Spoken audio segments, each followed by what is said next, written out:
Really, we are watching two camps evolve in the tech space, and it's also migrated into government as well. But there's also some nuances. This is the accelerationism versus decelerationism camp. There are some other tribes inside of these tribes. There are some adjacent tribes. But overall, there's identities forming in the world of tech and governance and where we are going as a society in the future, and it's causing arguments, is causing debates. The accelerationists want to just hit on the gas pedal and innovate as fast as possible. And the decelerationist are like, ooh, scary. Let's regulate these things. Now, I don't think we've totally seen perfect identification or identities form around these tribes. I think this is all new for Silicon Valley as a whole, which is why we want to bring you guys here on the podcast today to kind of like suss out and like figure out this landscape of these growing alignments across tech, across Silicon Valley, across politics. Think we can do that here on the show today? Let's do it. Perfect. So I kind of just like laid down a whole bunch of stuff, different identities, different values. Maybe Haseeb, you can kind of get us started here because you are an effective altruist well before anyone in crypto knew or cared what that meant, and that was one of the like earliest, call it, tribes, both in Silicon Valley, in the venture space, and also just broadly. Maybe you can kind of identify about like the formations of that whole camp and how it's innovated or just been a part of the whole like Silicon Valley tech sector. Sure. So I think effective altruism, for most people, it came into the popular imagination with SBF, which now it's kind of a irrevocable taint on the movement and on the kind of the ideas behind EA. But EA came originally in around like 2011, 2012, mostly around Oxford and Cambridge, from a small number of philosophers who were very interested in this idea of trying to apply a more rigorous form of ethics and morality to philanthropy. It originally started with philanthropy and it broadened into a number of other ideas. So it starts with folks like Peter Singer, and a small number of who's the guy who was affiliated with SBF? There's Will McCaskill. Will McCaskill. That's right. Will McCaskill, Toby Ord, a few guys who all basically came up around that time, who started writing about a lot of these ideas in public. And the origination of the EA movement is very close to the rationalist movement, which was also founded by Eliezer Yudkowsky, who also has a lot of ties to AI doomerism. And so EA, though, is a little bit different from rationalism. Rationalism is the cohort that really came out of Silicon Valley, whereas actually EA mostly came outside of the tech sector, mostly came from universities. So now EA, the core ideas behind effective altruism very simply are that most people, when they think about doing charity or doing good for the world, they kind of turn their brains off. They're basically guided by their emotions. They kind of donate based on mood affiliations or what makes people look good or what sounds good. And they don't think as rigorously as they do when they are, for example, doing science or technology or politics, or I don't know, maybe not politics, but when they're building businesses, for example, right? So when you're building a business, you A/B test. You look for statistical significance. You're like very careful in making sure, does this thing actually improve my product? Does this thing actually get the thing that I want? And if not, you are very, very careful to measure the difference and allocate resources accordingly. But when most people do charity, they're just kind of like, well, here for the teaching vibes. Violin in the inner cities, that sounds good. Sure, let's like go, start a museum. That'll be good for kids learning how to read or whatever. These kinds of things that like they sound really good, but are they actually good, and how good are they? And so EA kind of came up as this very scientific, engineering-heavy approach to thinking about how to do ethical actions in the most rigorous way. And there's a whole framework around it. I don't think we need to go into the details, but one of the things that came out of EA, which is now very, very relevant in the world of Silicon Valley, is for a long time, EAs have argued about what is the most important cause area that actually can move the most impact in the world over a short amount of time with a small amount of resources. And, many people talk about global poverty, animal welfare, but one of the most popular cause areas for a very long time, like almost 10 years now, has been AI risk.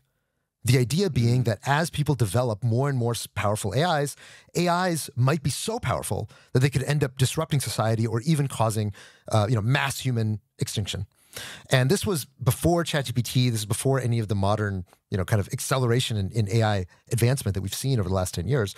And so people have been working on this. A lot of small groups like Miri and Chai and these very weird kind of, people in the back room doing stuff that was very disconnected from Silicon Valley.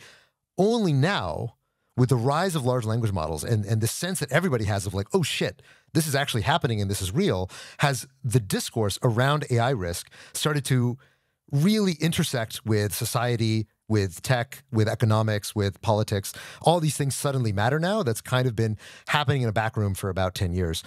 That part of EA, so I was aligned with these ideas basically like 10 years ago, before any of this stuff was really on a global stage, of thinking, hey, you read these arguments. There's a very famous book by Nick Bostrom called Superintelligence, where he sketches out a lot of the in-principle arguments of how rapid AI advancement might cause some degree of existential risk. And you read the arguments, you're like, yeah, this kind of makes sense. It's not a slam dunk. It's like obviously correct. It's not that clearly this will happen, but there's at least a risk that it will happen, and nobody seems to be thinking about that risk besides these small cohort of weirdos in the East Bay or in Oxford. And so people thought at that time, oh yeah, you should donate some money to these people because this seems like a very underexplored risk that right now society is ignoring. Now today, it's quite different. Society is not ignoring that risk. Now it's something that the White House is thinking about, which is kind of crazy, right? Very recently, Paul Cristiano, who was he's a very, very early EA. He was the head of safety at OpenAI. He left OpenAI. Now he is at NIST. NIST recently hired him as like the head of AI safety at NIST. So now at this point, it's very firmly entrenched in at least the U.S. government is this concern that, hey, AI safety is a real thing, and that's not just it's not just sort of AI bias or AI replacing jobs. It's also catastrophic risks that might arise from the rapid advancement in AI. Yeah, I think probably listeners are generally familiar with GiveWell, which is this charitable organization that does a lot of research for understanding if you give this one charity $1, how effective will that $1 actually go into like improving people's lives? And then like this is where famously like they came down to like malaria nets. If you actually want to like put your $1 and save the most number of human lives, you would just buy malaria nets for like kids in Africa to prevent them from getting malaria.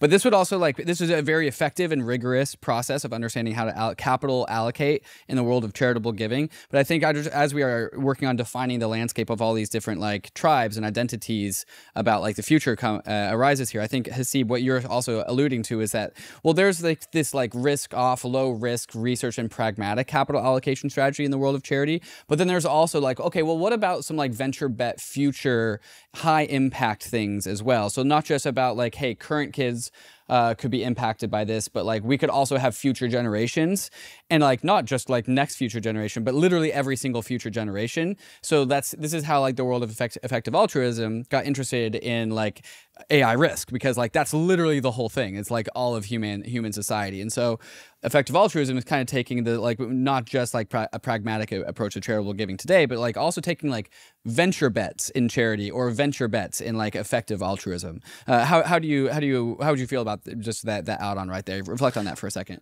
No, I think that's exactly right. Most people, when they think about EA or they hear these recommendations among EA, they're immediately turned off. There's a few reasons why people immediately get turned off. One is that like, well, who are you to say what's the most effective and what's not?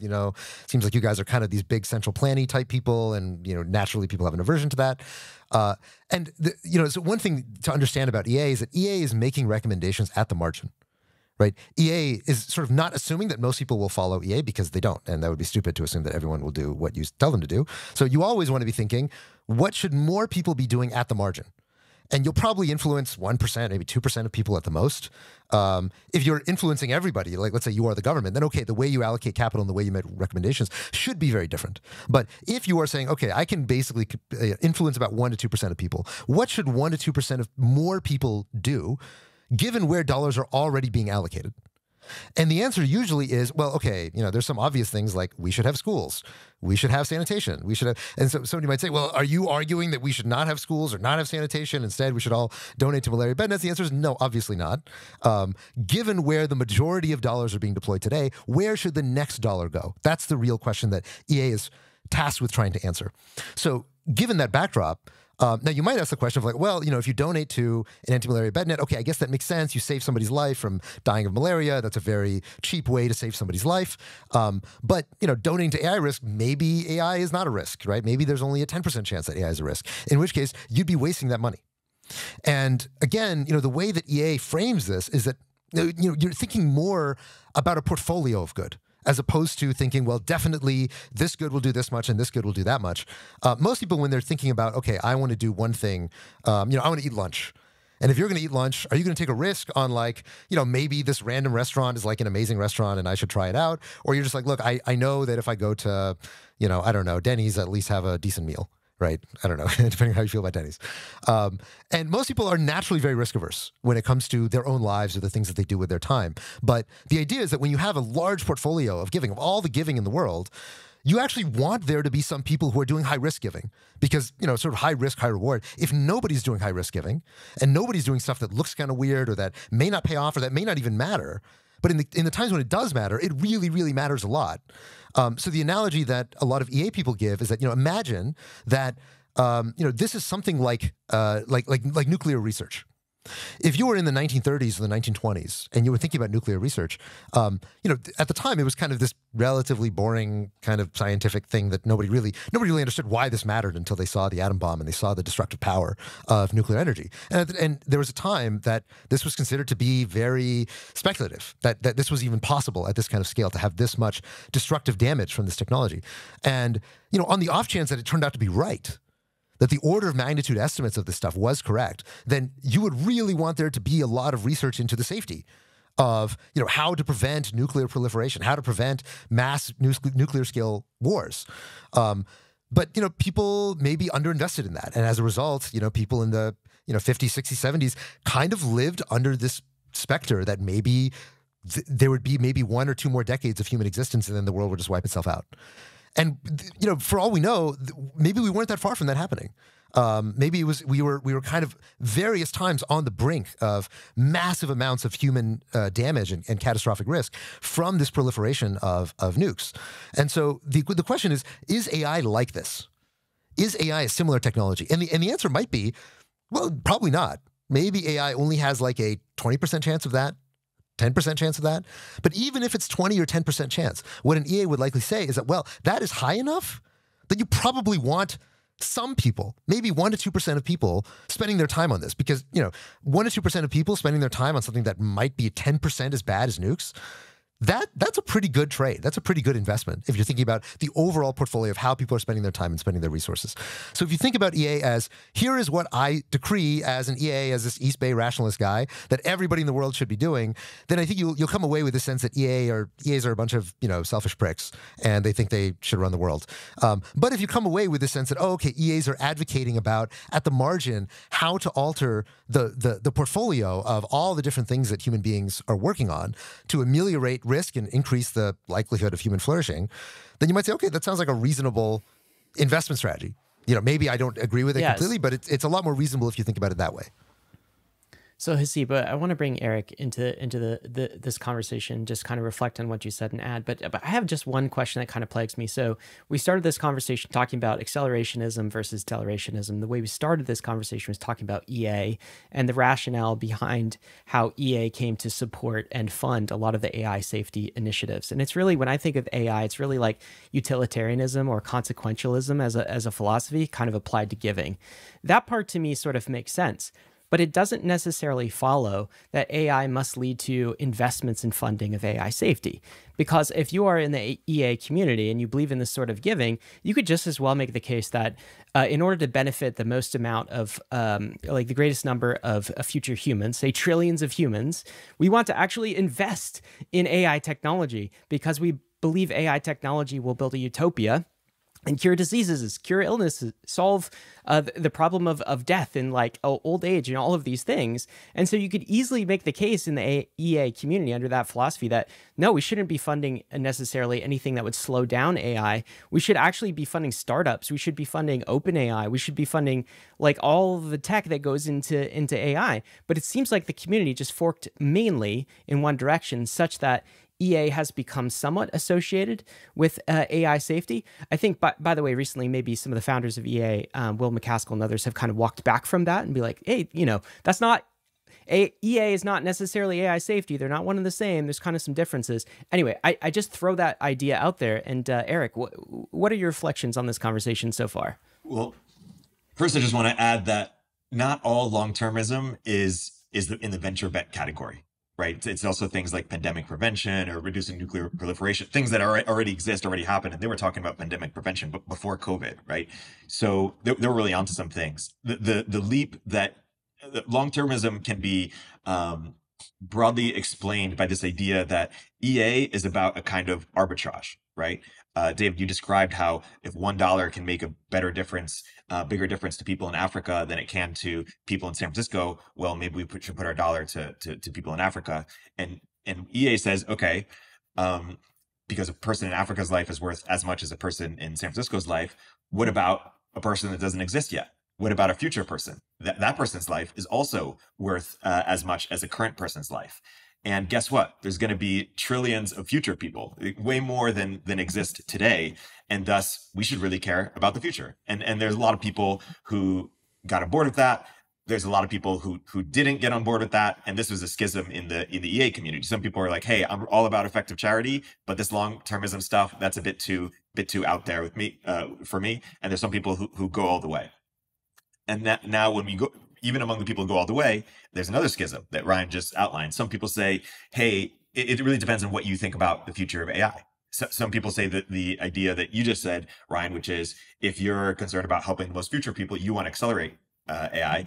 And these are people who are effective accelerationists. This is why there is an additional schism. It's people who are not on board with the AI safety agenda. And one thing that's worth noting, EA and EAC are having the strongest conflict. But what did Henry Kissinger say? Something like the tyranny of small differences. Like AI safety people and EAC people agree on 99% of things in many cases. They both believe that the people who are worried about misinformation or DEI or AI saying racist things, they're not focused. They're not at the adult table of the important conversation. Those people are misguided. They're not disagreeing with that. And in many ways, AI safety people and EA people are tech accelerationists. They agree that nuclear regulation has been really bad. They want to accelerate things like self-driving cars or longevity or other things that EAC people get on board with. The one place in which they disagree is this field of AI. They say AI is this time it's different. We're not just introducing a new technology. We're almost introducing like a new form of evolution or a new species that one day is going to be cognitively way smarter than us and thus is a threat, not just to fake news. It's not like social media, not just to jobs, but to actual humanity, to actually the chance of us being extinct, and thus we should treat it differently. And that is the core of the argument between effective accelerationists and effective altruists as it relates to AI safety. Okay. So we're dealing with like, this is like an argument between like Catholics and Protestants, basically. It's like we're all in the same religion, but like you guys are arguing over these specifics here. Well, I'm going to dispute that. Okay. I'm going to dispute that Go a little for it. bit. I think I'd say a lot of EACs. So first of all, I think it's probably worth actually defining what EAC is, what it means as a movement, because I think it's also been, in a sense, co-opted by what people want it to mean, which is like accelerationism. Right, this idea that all technology is good and all technology should be faster. We should be super libertarian. We should kind of let all the guardrails off and just let it vroom vroom vroom. Right, that's not actually what EAC says. Right, if you read the EAC manifesto from Beff Bezos, who's the guy who invented it, is like this Google engineer, works quantum physics. It's actually pretty fucking crazy. Like what he actually literally says. Like, I don't know, Eric, I'm not, it's been a while since I've actually looked at that manifesto, but there's stuff in there about how, like, yes, if AI ends up, totally conquering humanity, like that's good. We actually want to feed entropy. We actually worship entropy. Entropy is the thing, the core value from which all good flows. It's like actually very weirdly cult-like and kind of anti-humanist. I think most people haven't actually read it, or they just kind of take it as a vibe. And they're like, well, the vibe that I wanted to be is like, basically Mark Andreessen. I think that is what I imagine EAC is. But if you actually read the EAC manifesto, it's like it's a bunch of other weird shit that's adjacent to like the Mark Andreessen philosophy, but it's not quite the same thing. So I think it's sort of been typecast into this is like Silicon Valley, pro-tech libertarian energy, but that's not literally what EAC says. I don't know, Eric, if you would agree or disagree with that. I do agree with it, and I should say that is my my tribe in some sense is people like Mike Solana, people like Balaji, people like Mark Andreessen. And so that is where I come from. And so I've been very sympathetic to this EAC movement, right? Which to some degree says, hey, over the last decade, there have been a lot of anti-tech movements and sentiments and people trying to use arguments to thus regulate tech in ways that have been very bad, from whether it's energy or social media or a wide variety of things. How about crypto? Let's add that to the list. Yes, exactly.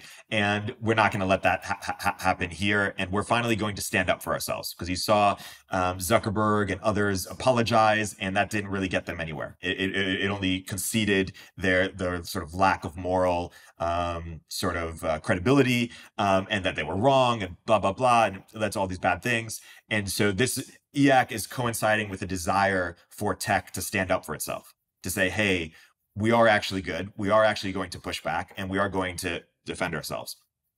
Now, I think Haseeb brings up a really interesting point, because Mike Solana, Balaji, and Mark Andreessen are not saying that we're going to be pro-human, post-human in some sense. They're saying that technology is going to make human life way better for decades to come. And I think what Beth was doing, and in some ways, EAC is critiqued as being about vibes. And the benefit of being about vibes is you can't really be pinned down. You can't really be critiqued on your philosophy. And I think that's partially because of what Haseeb just identified, which is if you take it to its logical conclusion, it's not something that a lot of people want to get on board with. If you take sort of advancing technology to its logical conclusion, like, what is the role for humans once we have super intelligence? What is like when we're like cyborg stuff and the different speciation as like, so it is very weird, but also I think in some ways it's intellectually honest of like, that's where things are going. And I couldn't pin down Solana or Balaji or Mark on like, what do they think about that? But I think there is some truth to that.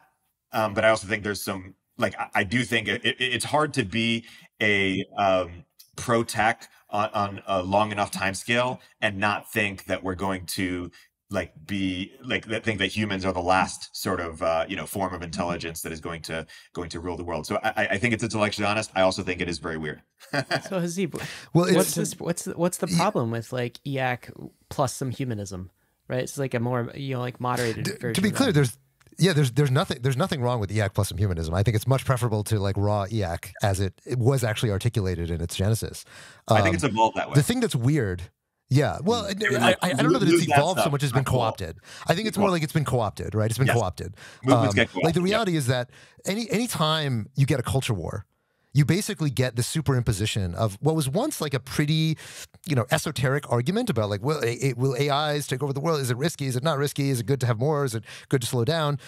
This is like a pretty conceptual, theoretical argument that's been going on in very obscure circles for a very long time. And then basically in the span of about a year and a half, it has now become a culture war. And once it becomes a culture war, then all of a sudden people get typecast, right? So like, okay, if you're an EA, you're like the decelerationist. That means that you hate technology. And if you're an EAC, you love technology and you love Silicon Valley and you love Mark Andreessen and you love Peter Thiel. And it's like, well, not necessarily. Like in reality, there's a panoply of views. There's people who arrive at different parts of the spectrum from many different places. And there's people who say, well, look, I think the probability of AI is going badly is 5%, but the likelihood that actually it's better if it's open source is like 25%. Or some people say like, well, look, I think it's like 10%, but I actually think that, decelerationism is a bad idea and it ends up like just politically backfiring. And so we kind of have to live with the acceleration. Like in reality, there are EAs and there are EACs, quote unquote, who have views anywhere along the spectrum. But once you become a culture war, all that shit goes away. And it's just like, oh, you're EAC, oh, you're decel, or you're EA, or whatever the fuck. And people ultimately want a one-dimensional or sort of one-bit answer to how you feel about what is probably one of the most important questions right now facing technologists or technology regulation in America. So if you ask EAs, what do you think we should do regulatorily about AIs, you'll get a lot of different answers. You won't get, well, we should shut it all down and fucking control all the GPUs, right? Eliezer says that, but Eliezer is like all the way on the spectrum. He's like the platonic ideal of a decelerationist, right, in that sense. But most people on EA are very there's like a multi-dimensional spectrum that people sit on different places in that spectrum. So for myself, I was donating to AI risk like in 2014, 2015, way before, large language model. I mean, not way before large language model, but before any of this stuff was in the popular imagination. And it was not very obvious at that time what were the specific policy prescriptions that were going to be made, or how was this going to interact with Silicon Valley. At that time, the people who were working on AI risk were also Silicon Valley nerds. It was the same team. Right? It was the same people talking about this stuff. It's only very recently that now there's this sense that, well, build, baby, build, which is like the Silicon Valley mantra, is now hitting this wall. And like, I think it's a little bit of a boogeyman as well, because the reality is that the EA types, they don't really have that much power. Like, they're not actually stopping anyone from doing anything at the moment. Like, the real people who are stopping AIs are like the EU or like China, right? Who are not EAs, right? That's not what's motivating them. It's like data privacy laws or just, deference to the CCP, right? Even the executive order that Biden passed said that, okay, if you're above a certain training run size, you have to report that to the government. That's it. It doesn't say you have to stop. Doesn't say you can't do it. Doesn't say you have to follow these rules or whatever. It just says you have to let us know that it's happening, which to me, like that, okay, that's a pretty far cry from, deceleration, blah, blah, blah. It's really just like an information gathering exercise, which I don't know, like probably they wouldn't have that much trouble gathering that information anyway, given the amount of GPUs would have to be cornered by anybody running a training run of that size. So I think there is a lot of reactivity right now, and that's what's causing people to believe, oh, you're way on this side and I'm way on this side, and you kind of can't take any nuanced view in the middle. That's what happens in a culture war. Well, first, let me just say that Eliezer has also tweeted things like abortion. We should be able to abort babies that are up to 18 months, or you should be able to leave your partner if you find your wife or husband if you find someone 25% better. Like he is. You mentioned the Platonic ideal. He takes utilitarianism to the extreme. And so, like, in the same way that Best Manifesto takes that idea to the extreme, there are people in EA, SBF, of course, one of them, who take, some of the ideas within EA to the extremes so far that they're no longer, sort of palatable.